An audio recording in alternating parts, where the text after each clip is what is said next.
Hi, everyone, and welcome to Dead to Rights, December 2nd, 2018, episode number 48, featuring Rosemary McCracken and the short story, Antonia. I'm your host, Ted Carrick. We have a fantastic end-of-year lineup scheduled for December 2018. On December 9th, we'll have our interview with author Marta Moran Bishop, Emotions, Dinky the Nurse Mare's Foal, and The Void. We'll also be reading our short story Belief by Jane Peterson Burfield, which appeared in EFD1 Starship Goodwords, Carrick Publishing, 2012. On December 16th, we'll bring you an interview with author E.C. Frey, Entangled Moon, and also a reading of Kitty Claus to the Rescue by Rosemary Aubert, and that's from the anthology 13 Claws by the Mesdames of Mayhem, Carrick Publishing 2017. On the 23rd, we're going to bring you Marilyn Kay, author of That Damn Cat and Journey into the Dark. We'll also have a reading of That Damn Cat, which appeared in 13 Claws by the Mesdames of Mayhem, Carrick Publishing 2017. On December 30th, I'm going to bring back my very dear friend Joan O'Callaghan, author of Colors of Canada, Amazing Days, and many other great titles. And I'm going to read her short story, Thrice the Blinded Cat, which appeared in 13 O'Clock by the Mesdames of Mayhem, Carrick Publishing 2015. In book industry news, we're being told that audiobooks are the hottest trend for 2018. Personally, I believe it. I've done the vast majority of my reading via Audible this year, and it has not disappointed. In fact, I'm currently listening to Becoming by Michelle Obama. Yes, that Michelle Obama. I'm not at a point yet where I can give a proper review. I'm what you might call an honest reviewer, and I have to actually read or listen to the work before I review it. But I'm far enough in that I can tell you I'm looking forward to giving it my Dead to Rights seal of approval before the end of this year. So tune in over the next few weeks and I'll share my thoughts with you. I'm actually really in love with the Audible technology, so much so that my goal for 2019 is to convert all of my own titles and anthologies to Audible and make them available for listeners. That's a project I cannot wait to dive into. I'll keep you posted as each new title becomes available. In other news this week, we're saying goodbye to an American president, a statesman, and a gentleman. President George H.W. Bush. I did not agree with most of his policies, but even during his presidency, I recognized that he was a leader, cast in the mold of so many leaders. Some of us will revere his work, others will decry it, but I believe most of us can agree that he had the interests of the West and the world at heart throughout his efforts. And so I send my condolences on behalf of Carrick Publishing and my own family to the Bush family on their great loss. Rest in peace, Mr. President, and thank you for your service. Also this week, we learned that longtime lawyer and fixer for Donald J. Trump, Mr. Michael Cohen, has pleaded guilty to lying to Congress and is cooperating with Robert Mueller's team in the investigation into possible American collusion with Russia's involvement in the 2016 presidential campaign. Mr. Cohen is also cooperating with a mysterious side investigation being conducted by the New York Attorney General's office. Cohen revealed in recent testimony that he'd been in close contact with the Trump legal team in the days and weeks leading up to his congressional false testimony. We've seen the intense negative reaction coming from the White House. It now comes down to a wait-and-see experience for those of us who are anxious for developments. Today, I'm thrilled to bring you an interview with one of my favorite Canadian crime writers, Rosemary McCracken, author of Safe Harbor, Raven Lake, and Blackwater, the 3 books that make up the Pat Tierney mystery series. Our reading today will be her short story, Antonia, from World Enough and Crime, Carrick Publishing, 2014. Rosemary McCracken is a Canadian crime fiction writer. Her first Pat Tierney mystery novel, Safe Harbor, was shortlisted for Britain's debut Dagger and published by Imagine Books in 2012. Its sequel, Blackwater, was released in 2013, followed by Raven Lake in 2016. The Sweetheart Scamster, a Pat Tierney short story in the anthology 13, was a 2014 Derringer finalist. Jack Batten, the Toronto Star's crime fiction reviewer, calls Pat a hugely attractive sleuth figure. Visit Rosemary's blog at rosemary.mccracken.wordpress.com and her website, www.rosemary.mccracken.com. And now, let's give a huge Dead to Rights welcome to Rosemary McCracken. Hi, Donna. Good morning, Rosemary. Welcome to Dead to Rights. How are you today? I'm very well. How are you? I'm good, thank you. Are we being recorded? We are being recorded. We are on the air, sort of. We are on the air, okay. We're being pre-recorded, yes. Oh, pre-recorded, okay. Yes. So, any mistakes I can always edit out, Great. Yeah, I wanted to get you on the show, Rosemary, because you've got your beautiful Pat Tierney series, and also we've had a lot of excitement surrounding the Mesdames this year, too. We certainly have. Wasn't that exciting? It sure was. I was sorry you weren't able to make it to the awards, but it was really a great event, and I know all the ladies would have filled you in, so... Yeah, I heard about it. It was a wonderful evening. Congratulations to Carrick Publishing. Oh, thank you. You made it all possible. Well, it was a lot of fun, believe me, just a lot of fun. We're looking forward to doing it again next year. So I don't know yet what the theme is going to be for the next 13, but as soon as we know, we'll definitely announce it to our listeners. Now, Rosemary, when did you first start writing fiction? Because I know that you were a financial writer, is that correct? I was a journalist. I made my living by writing pretty well all my life.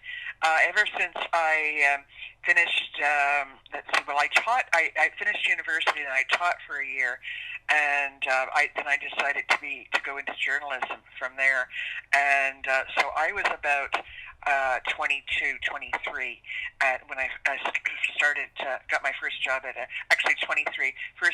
summer job at the Toronto Star.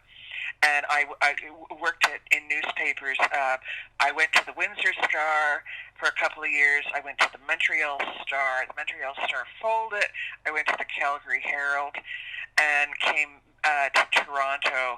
And all this time, I wasn't working in financial journalism. I was working in all sorts of other things. I worked in the entertainment department for a long time at the Calgary Herald. I covered ballet and all sorts of ballet was dance was and including ballet. My main beat, I did editing. I was an editorial writer out there on the editorials on the editorial page. Came back because my mother was getting old, and she was in Montreal, but I got a job in Toronto, back here in Toronto. Still wasn't working in financial journalism, but I made the move. I went to the Financial Post. That was before the National Post started. That was in the 7 days, eh? No. There was a there was a Financial Post that was a weekly a long time ago. But this would have been when I started at the National Post was, let me see, in the 90s, and it was weekly. It was in the old Sun building. Mm-hmm. That's how I met my husband. He was working at the Sun, and I worked at a publication. And one of the publications I worked at was Daily Commercial News, where I think Alex was working there, wasn't he? Alex was working. He worked for Southam for the construction market data for Canada. He's an economist. It was very closely associated. Daily Commercial News was the construction newspaper, and so I worked still there is, in for fact. a time, not too long, for 6 months, and then I got a job at the I left because I got a job at the Financial Post as an editor, copy editor, on the news desk, and so that was. I'm trying to think of the year. It was 91, somewhere in there, 91, 92. In there, and so it was in the 90s, and then I left to go to then I went off to a financial paper for a trade paper called Investment Executive, and got the idea of Pat Tierney there. By the time I left there, as soon as I left the Financial Post, it merged into the National Post, so I wasn't there. I wasn't actually at the National Post. That was well after the Southern days that the National Post came on the scene. Because, in the 90s. It was in the 90s. And I'm just trying to think exactly what year, because Ed and I got married in 94, and you don't have to put this in. I think it would have been 96, 97, something like that. Yeah. So when the National Post started, I was out. I'd left about 6 months before. I worked at this so I was writing fiction all this time. I guess since I came back to Toronto. And I, was older, and I was, when you're younger, you're kind of running around, maybe doing a lot of freelance work, so you can save up to buy a house and all of that. So I wasn't doing any fiction, but came back to Toronto, and in that period, around perhaps a little bit before I met Ed, starting to write fiction, but I was writing mainstream fiction, and then I realized that I needed to know more about plotting, because even mainstream fiction has plot, and I started reading mysteries, and especially Ed was a great mystery fan. I had read them when I was a kid, Nancy Drew and the Hardy Boys, but I wasn't reading mysteries at that point. But I started reading them, and I just fell in love with them. And I rarely read anything else now. So you went from writing about dance to writing about financial. Oh no, I wrote about dance. I wrote about religion. So when I wrote about all sorts of things, and then I got this job at the Financial Post, when it was the weekly Financial Post. It was a 5-day a week at that point. I don't think it was on the weekends, and I didn't have a clue about financial matters at all. I mean, I knew how to add up my, I could. My bank account, I could follow that. That was pretty well it. I didn't have I had an MA in English Lit, so I had no business courses at all. But they but they strongly suggested that I take the Canadian Securities course. Everybody take the Canadian Securities course, and I was being hired as an editor. So I had to. It went through other eyes as well, but I had to smooth out the language and the stories and make sure the grammar was correct in that. But I had to spot mistakes. So I took it had to do with the news being reported, which was money. So I took the Canadian Securities course, and I always thought I was bad at numbers. I never quite liked math when I was in school, but I think I was probably just the girls didn't like math, and you know how you are when you're a youngster and a teenager. The girls don't like math. It's the boys' subject. But I realized I was pretty good at it. Now maybe it was because it was to do with money and not abstract algebra. Yeah. That's funny because getting back to what you were saying about math, yes, that's a really common thing for women in particular, for girls, because we're not encouraged into the maths when we're very young. And I was shocked to find out that when I did one of those assessments for your skills, to find that I was in the 99th percentile for maths and that I should be doing math. And so I did a little bit, and I was being encouraged by all the teachers to go into engineering and this sort of thing. But my love had always been literature. So, I just was not going to pursue that. And it's possible to have two. Maybe it is. Well, I spent my life in accounting. I've spent my life in accounting, so I mean that's where the math comes in, I suppose. Yeah, well, you have the math and you have the literature. You're doing both. Yeah. That's right. A full life, exactly. So when did you start writing Safe Harbor? Because I know I was one of your early readers for Safe Harbor. Yeah. But I can't remember what year that was. I could, if I sat here and thought about it, I could probably come up with the year. But it was the it was a version. It wasn't Safe Harbor. It was something called Last Date. That's right. It was a finalist for the very, very first Unhanged Arthur award. Louise Penny, I believe, suggested to crime writers to start a contest like the Debut Dagger in England, and that she had made her breakthrough with that contest. So she suggested we do that here in Canada. That was '07. So that was a book called, and I'd been working on it for a while. It was called, that's the one you read around that time, maybe a little bit before I put it in that contest, a year or 6 months before. And it was called Last Date. It was the first Pat Tierney mystery, but I just put it in a drawer. So it was a prequel. It will later be known as the prequel. And I have used parts of it in the other. Some parts of it have gone into the other books, but. So that was '07, and it was the very first Pat Tierney, but the title was Last Date. And I thought at one point of trying to revise it, and it was too painful.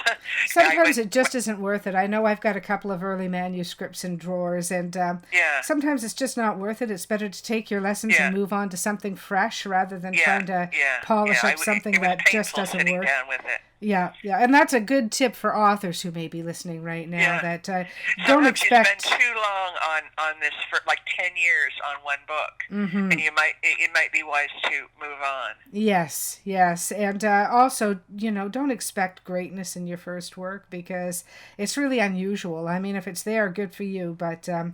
Most of us, the first book is where we try out all our ideas. It's usually filled with everything, That's true. That's so true. Yeah. But Safe Harbor, so you would have started it around 2008, is that right?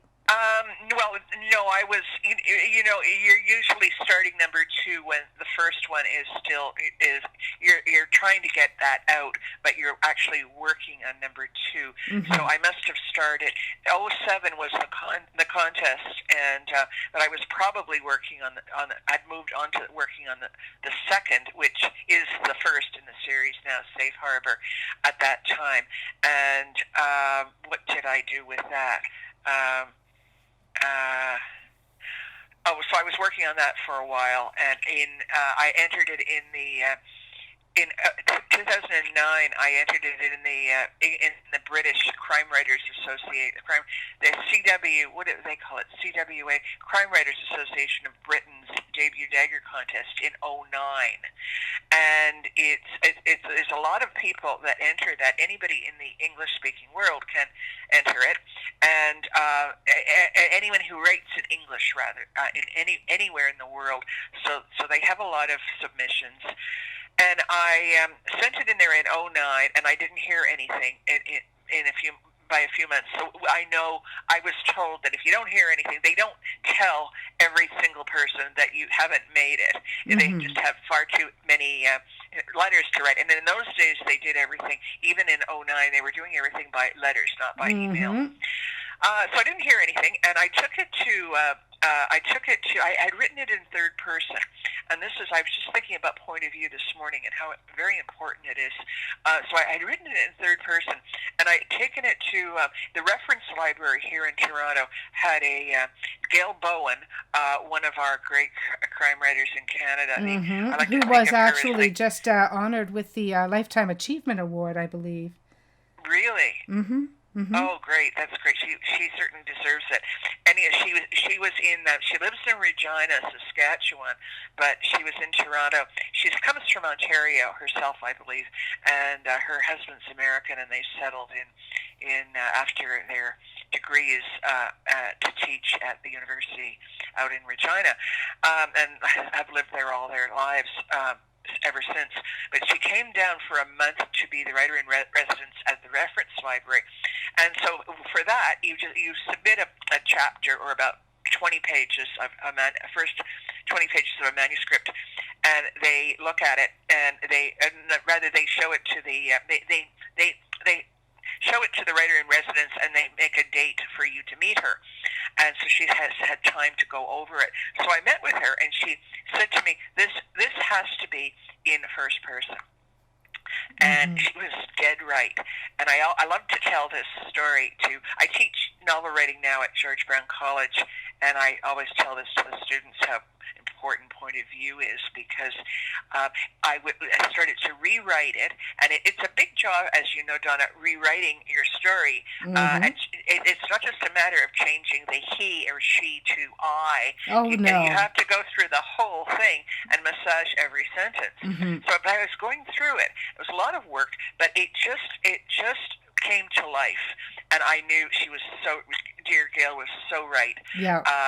And she says, this is this woman's story, and it's very much an emotional journey for her, and it has to be told. It's through her eyes. It has to be in Pat's point of view, and I have to agree, because I've written in both third person and first person, and I know the benefits of both. And with a story like Pat Tierney's story, the story arc that you've got going, it really is a first-person narrative, and the connection with the character comes through that telling in her own voice. Yeah. So I rewrote it, and then I submitted it the next year. The first year I did the debut Dagger submission was 2009, and then by this time it was 2010, and I submitted it the same. They wanted, I believe, 3,000 or 5,000 words, and did that, and it made the finalists list. Excellent. So it's contests are. There's another factor in contests that it's the judge's opinion. It's just certain judges like certain types of mysteries, and there's so many different subgenres. So you could get a whole, gamut of judges who don't like the subgenre that you're writing in. So you don't take it too personally, but it was a great thrill, and that and the Unhanged Arthur a few years before gave me the fuel to go on writing. I was getting a little bit discouraged at that point, but that really, and I always tell people to enter contests, but if you don't get anywhere in them, there's also the matter of the judges. They just might not like the type of genre that subgenre that you're writing in, but it still is a great thing to give you some to start getting feedback, and to start making connections with others in the industry, and to start placing your work amongst the myriad of works that are out there, and finding out what its level is, what you could improve, and what you're doing really well, that sort of thing. Now, the series Safe Harbor, Raven Lake, and Blackwater, obviously there's a pretty strong water theme. Watery, very watery. Yeah, they're very watery. Can you tell me about that? And does that connect to your cottage life? I don't know. Well, the cottage life. Well, I was actually told I was seeing a person who practices Chinese medicine at one point, and I was told that water is my symbol. The earth, air, fire. Yes, absolutely. I don't know what you call them, but I'm water. Okay. That was just a fluke, and it's funny how writers. I was telling this to my class on Tuesday night about symbols, and how often the writer doesn't know. A lot of it is subconscious, and you don't really know what you're doing. That's very common, That's extremely common. So the Safe Harbor title was Safe Harbor in the book is a home for refugees, people who've had their refugee who come to Canada as refugees and are waiting for to go before the tribunal to hear their claim read, and so it's a safe place for them. When I asked at Dear Gail Bowen for an endorsement of the book to put on the cover or on the inside or the front of the back cover. I'm not sure where it was placed on that book, but it's in there somewhere. And she said that in the endorsement that Safe Harbor was for Pat herself. It was he worked on various levels, and Pat, in the opening of the book, she's a widow, and she's been leading a very confined life for the past few years since her husband's death. Sort of shut herself up, and so Safe Harbor works on various levels that I never really realized that I was doing. So how the watery theme. So that it started with Safe Harbor, just looking for a title for that home for refugees. I thought of calling it Casa Norte,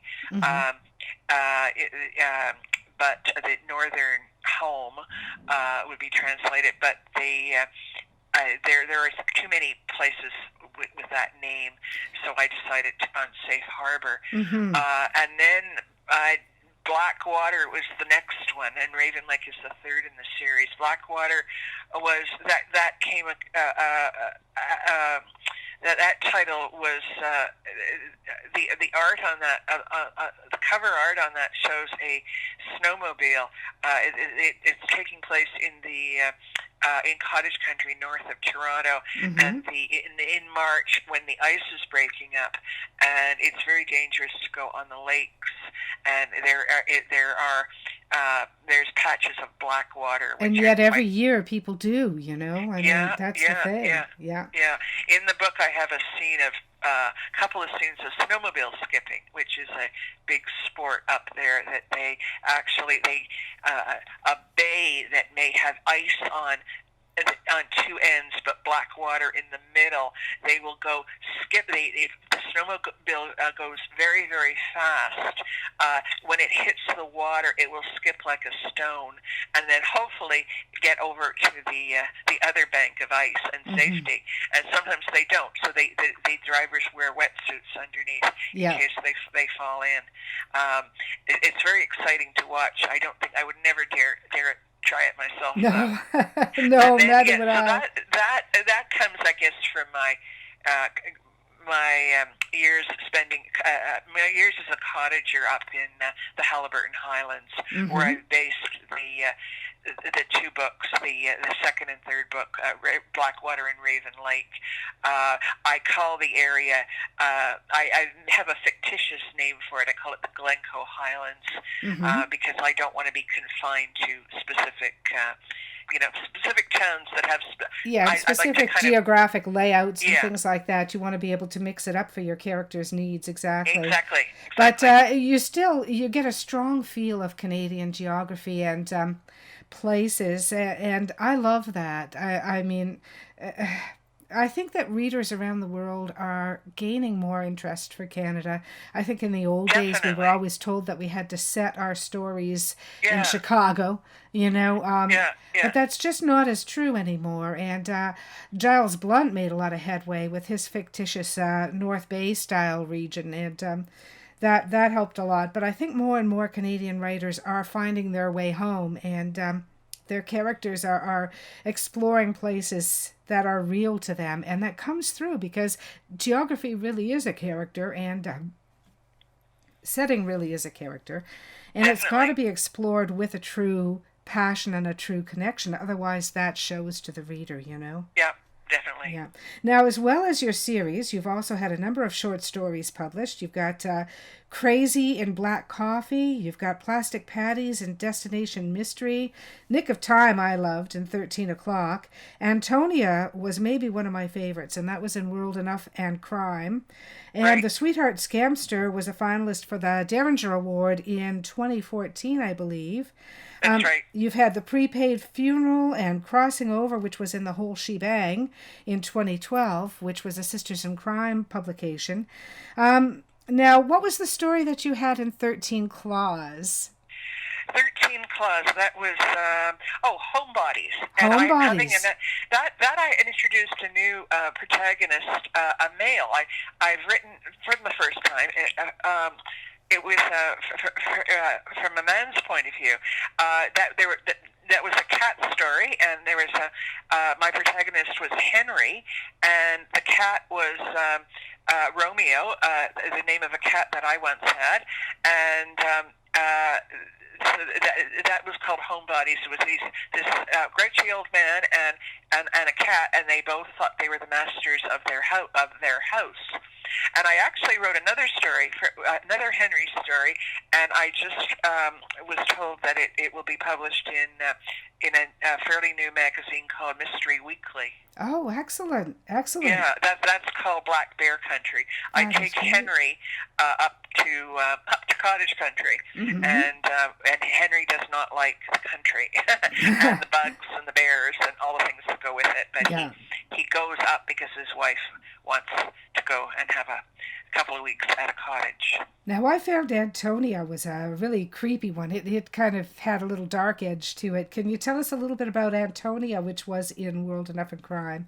And that was, I believe, a Pat Tierney mystery. Yeah, that was a Pat Tierney mystery. Pat has a client who is a successful owner of a high-end spa in Toronto, and she's quite glamorous. Pat is quite taken with her, and it's also a story of a woman's friendship. Pat is her financial advisor, and so it's a business relationship, but they become friends and they have lunch together, and it's the story of women's friendship to women who are friends, and Pat is quite fascinated with her. She's very glamorous, very, very outgoing, very beautiful, and I won't say too much or I might give the ending away. Because it is, after all, a short story. That's right. It's just one that I particularly like, so thank you. I wanted to ask you a little bit about it. And also, Rosemary, I've got a comment on your website. It's really quite lovely, and that for our listeners is www.rosemariemccracken.com. And I invite you, please, to go and have a look at Rosemary's website, where you can find out about all of her work. And it's a really lovely website.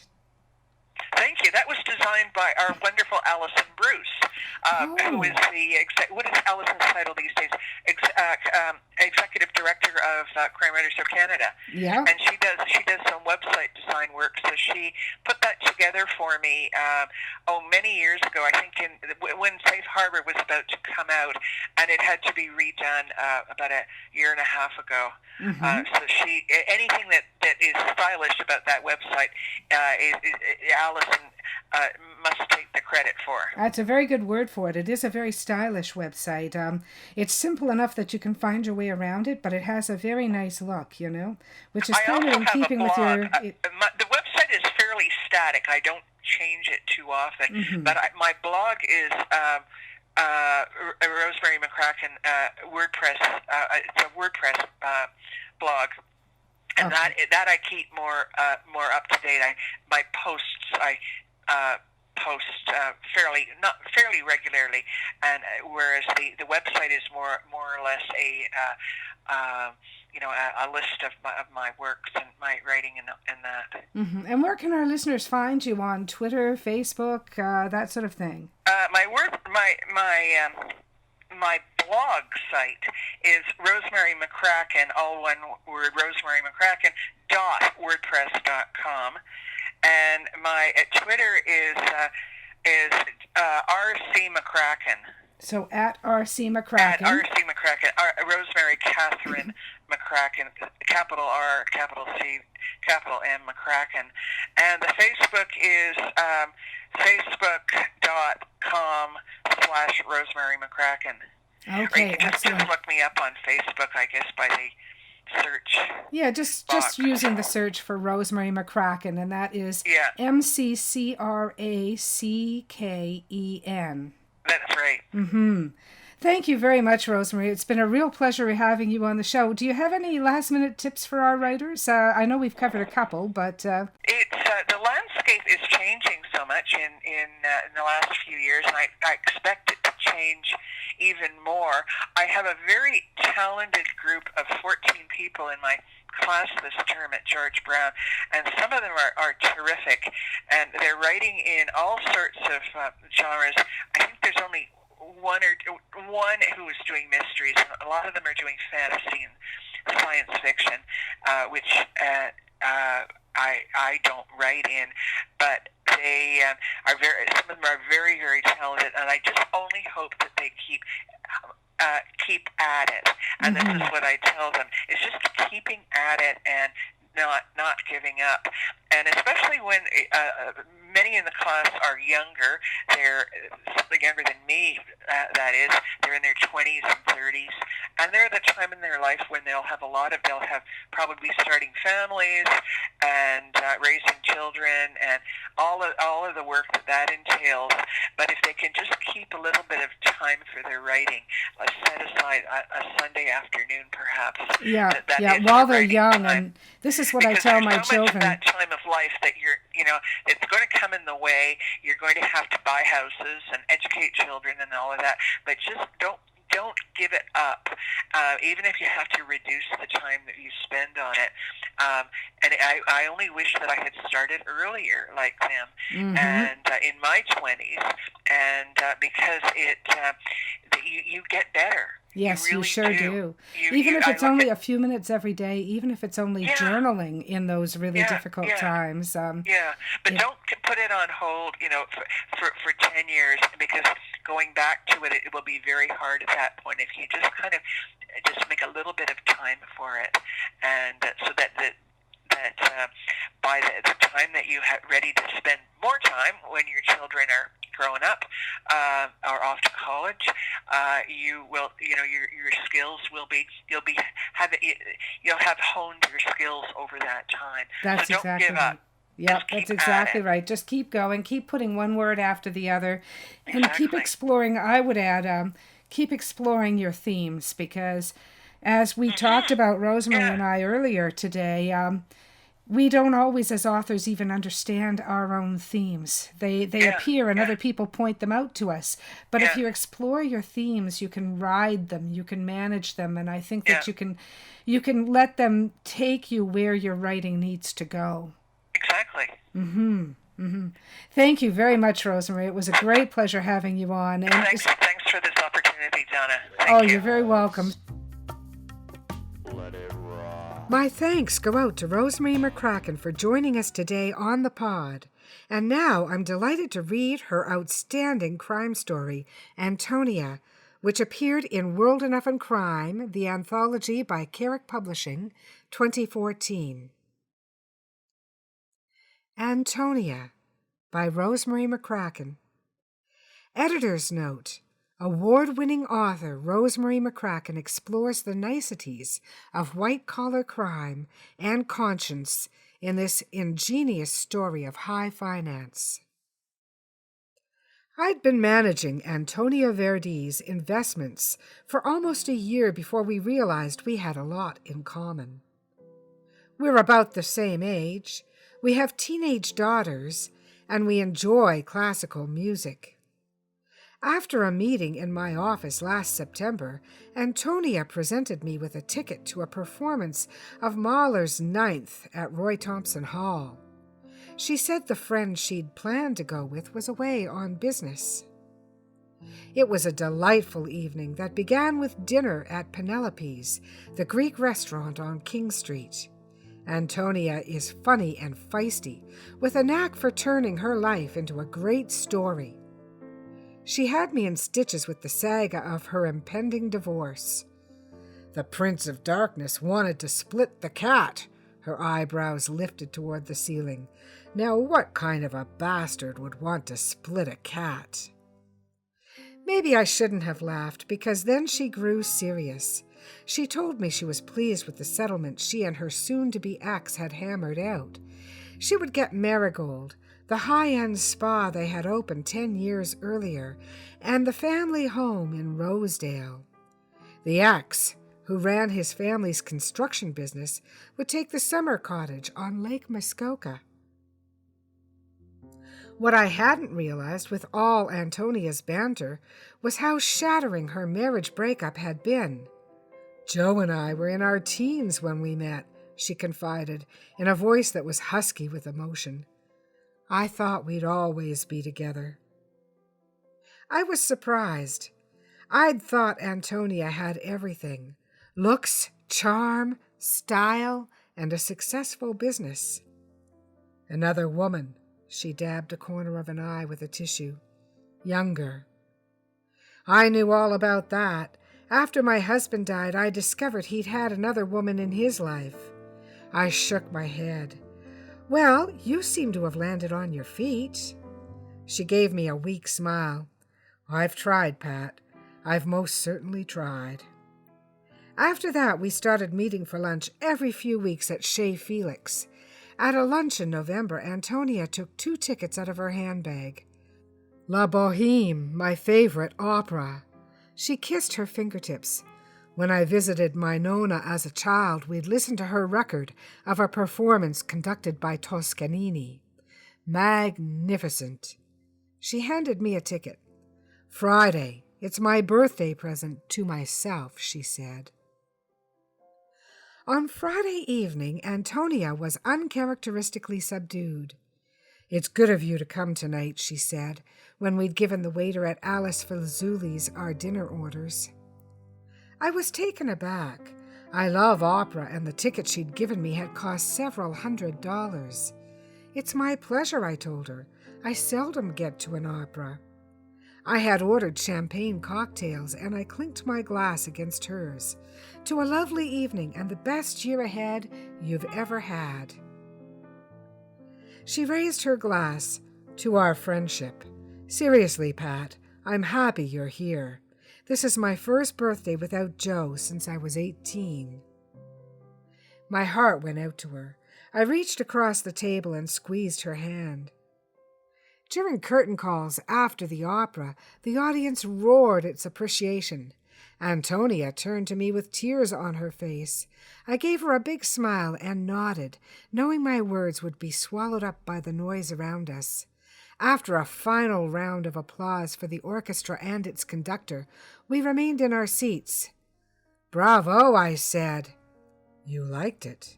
"Loved it." Then she reached into her handbag and pulled out an envelope. "Would you roll this into my portfolio, Pat? It's a little more than $3,000 from clients who paid with cash this month." I was caught off guard, but her request hadn't come out of the blue. When Antonia first came to me as a client, I'd asked if she expected to make any cash deposits to her investment account. She told me that most of Marigold's customers paid with credit cards, although a few paid in cash. This was her first cash deposit, but I didn't blink an eye. $3,000 in cash payments for the month seemed fine to me for a business that was a smash success. I nodded and took the envelope. "I've paid off most of the loans I took out when we started Marigold," she said, "so now I can put away some money." I smiled in approval. Antonia not only had looks and personality, but she also knew the importance of making her money work for her. I had a fabulous time at Antonia's Christmas party. I'd been itching to see the trendy Yorkville spa, and I wasn't disappointed. Marigold was done up in grand style that night, with lavish floral arrangements and a giant spruce tree beside the sweeping staircase. A string quartet played Christmas music, and waiters in white tie and tails circulated with trays of champagne and hors d'oeuvres. Antonia treated me like a celebrity. "This is Pat Tierney," she said, introducing me to her other guests. She's my financial guru. I spotted a few of my financial acquaintances among the well-dressed guests. I'm looking to expand my client base, Antonia whispered, but you're investing my money, not them. I gestured with my champagne flute toward a handsome, dark-haired man with a touch of silver at his temples.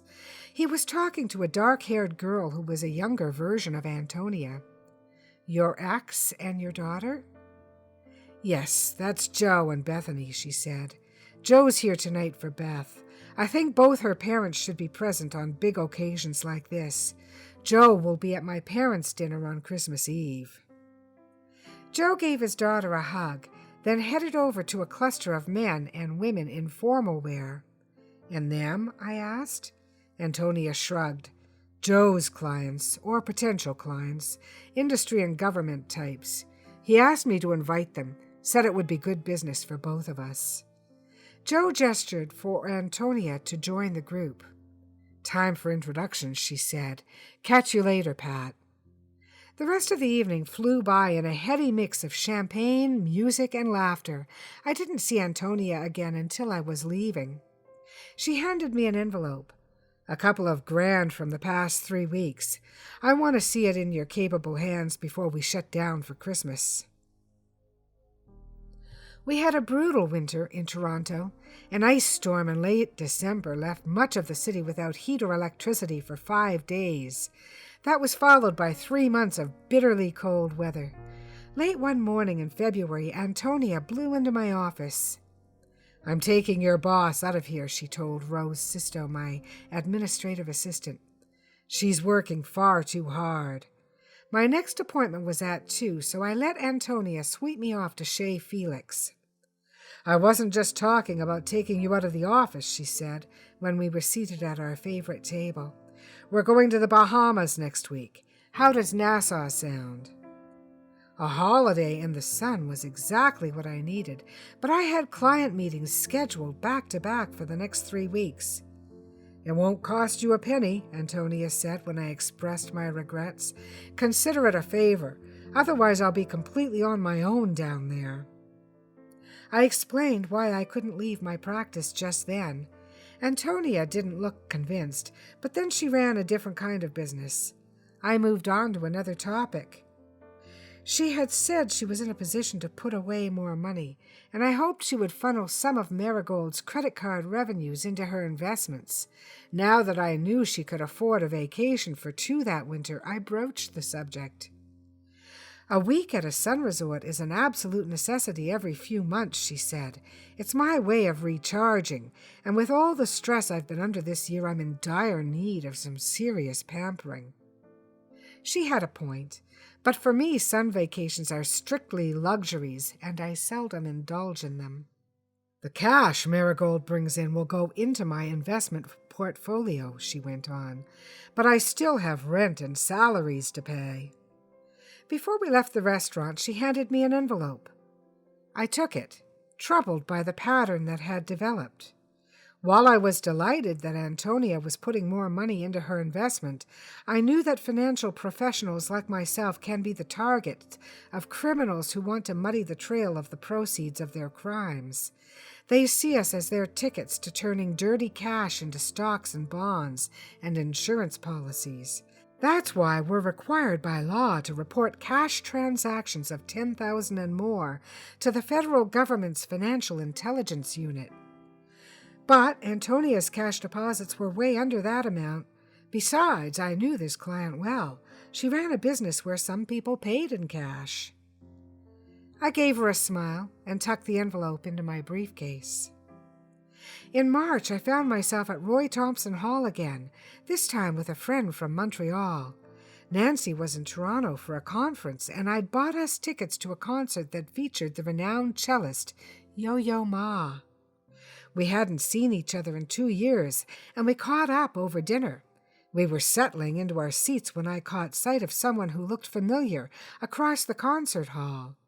I adjusted my opera glasses, and sure enough, there was Antonia, stunning in a black dress with a plunging neckline, her dark wavy hair swept back with combs.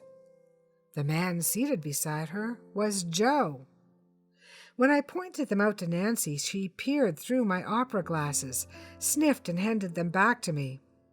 They're divorcing? Could have fooled me. I took another look. Antonia and Joe were holding hands. Antonia spotted me in the lobby on the way out. She gave me a jaunty wave. I waved back before the crowd swept us toward different exits. The next day, she dropped by my office, wanting to do lunch. I told her I had a client arriving in less than an hour. She perched on the seat in front of my desk. Her face was pale, and there were dark rings under her eyes. Joe and I had dinner last night to thrash out the final details of the settlement. Then he surprised me with tickets to Yo-Yo Ma. I waited for her to continue. He's hit a rough patch with the babe, she said. And he wants to come back, I mused. He's hedging his bets. You could trust him again? I asked. They'll work it out, she shrugged. He's too good a catch to walk away from. She opened her handbag, but instead of taking out an envelope, she took out a pamphlet. Interested in the Toronto Ballet's production of Romeo and Juliet? The guest star is Ludmila Alexandrovich from the Bolshoi Ballet. She placed the pamphlet on my desk. The first performance is next week. Antonia insisted on picking up the dinner tab before Romeo and Juliet. It's the least I can do, she said. You made me a lot of money in the last 2 quarters. I was feeling mellow after an excellent meal. I'd love to take the credit, I said, but I can't. The market's performed well this year. Well, I'm happy, and I want to celebrate. She placed her credit card on the tray beside the table. Then she took an envelope out of her handbag. You'll do the honors, Pat, she said with a smile. I took the envelope, feeling uneasy. Later that night, I called Antonia's home. There's $12,000 cash in the envelope you gave me, I said, when she picked up the phone. She told me the money had been paid by Carmen Ferraro, a Hollywood actress who had been in Toronto for a few weeks on a movie shoot. I went to her hotel myself. Massages, hair, nails, the works. It came to $12,000, including a sizable tip.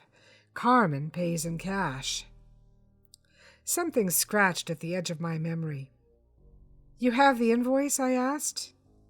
That's not how these people do things, she said. They're rolling in money. I told Carmen what she owed me, and her secretary gave me the envelope. In my office the next morning, I called up Google and typed in Carmen Ferraro and found the newspaper column I'd remembered reading. Hollywood North is a weekly update on the film stars and directors who are in Toronto on movie shoots.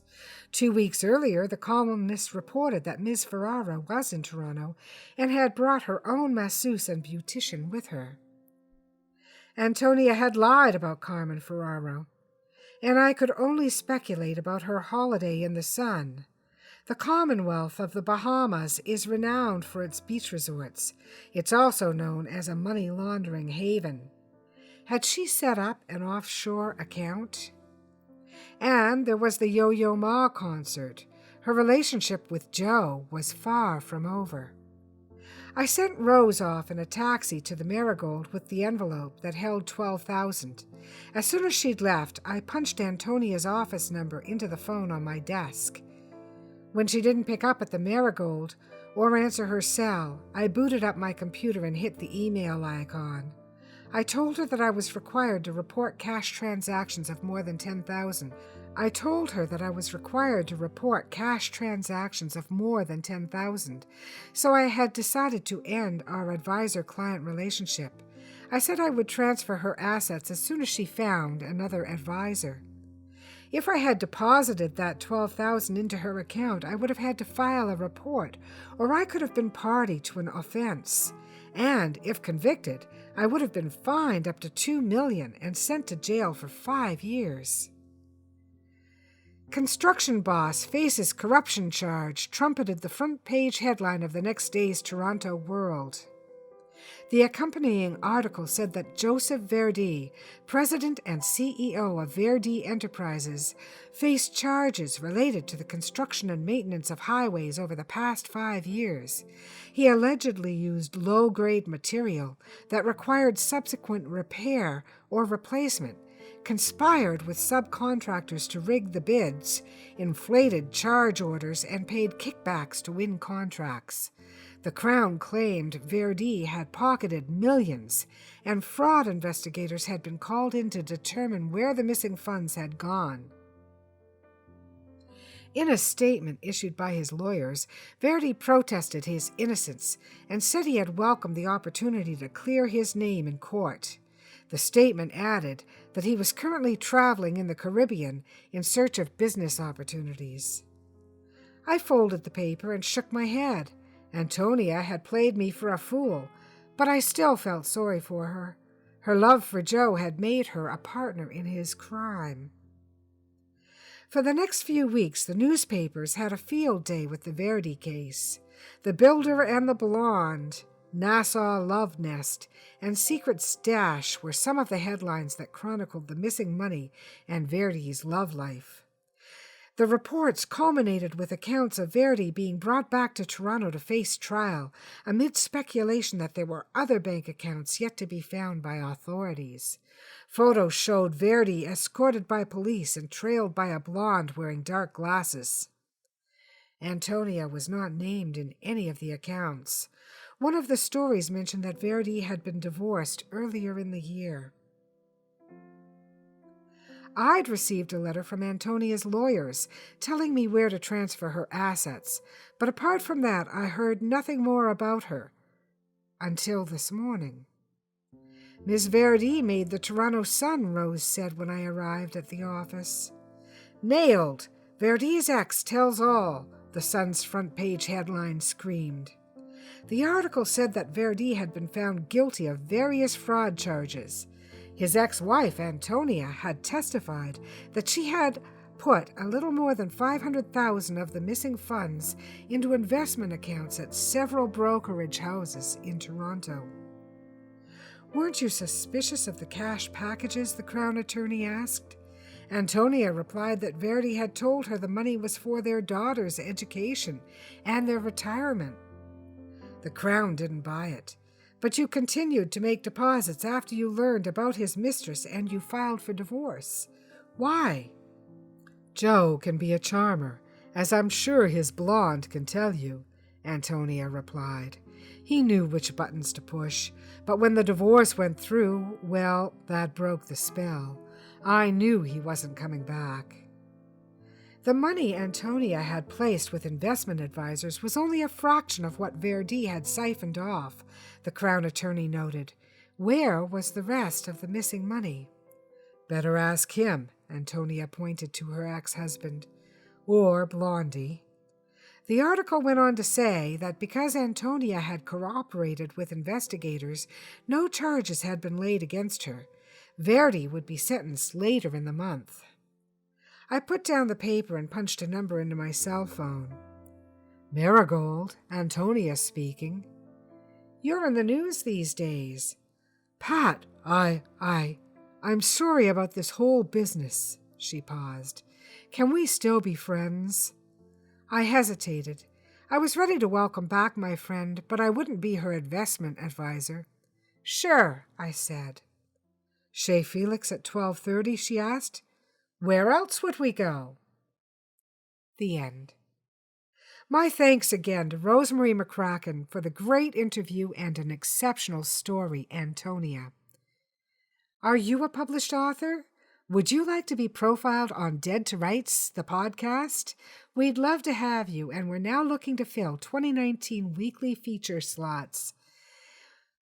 Please contact me at carrickpublishing@rogers.com and be sure to say Dead to Rights interview in the subject line.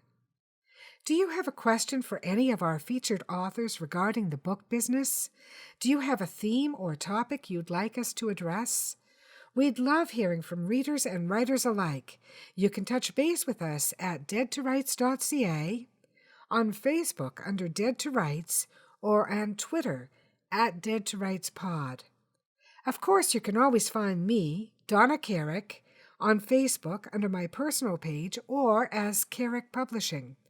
We're also tweetable at Donna_Carrick, at Alex_Carrick, or at Carrick Pub. If you have any questions related to the book industry for any of our authors, don't hesitate to reach out through our online forums. Be sure to join us next week when we'll bring you our interview with Marta Moran Bishop, author of Emotions, Dinky the Nursemare's Foal, and The Void. We'll also have a reading of a short story titled Belief by prolific Canadian author Jane Peterson Burfield, which first appeared in EFD1 Starship Goodwords, Carrick Publishing. All music for Dead to Rights, the podcast, including our theme song, Eyes of Gold, has been composed and performed by Ted Carrick. You can find more of Ted's work on YouTube at Ted Carrick Music. Thanks for joining us. We'll see you next week.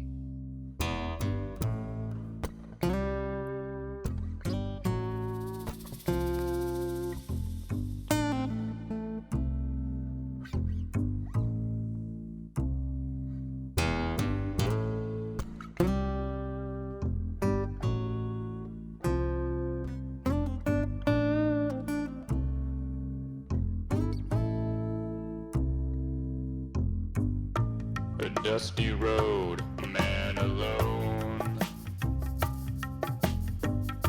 His vital signs go on hold. And I don't know what you've been told, but the years have turned my eyes gold. And I told you what you told me, we'd never be in the same boat for free. Yet it rides, let it rock.